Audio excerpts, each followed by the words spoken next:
Hello guys, welcome back to our channel Math Magic.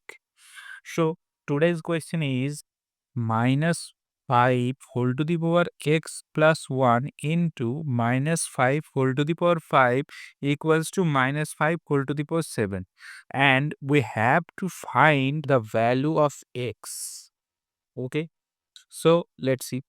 So there is a formula that is a to the power m into a to the power n equals to a to the power m plus n. Using the formula, we can write in the left hand side that minus 5 whole to the power x plus 1 plus 5 equals to minus 5 whole to the power 7.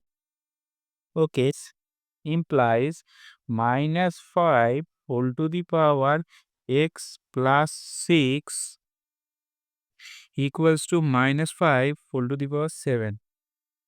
Here we can see that on the both side powers have same base. Both are minus 5.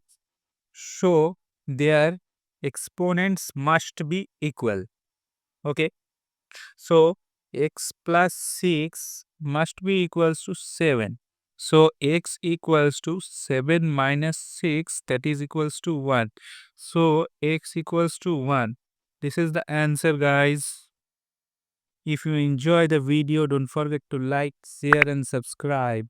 Thank you.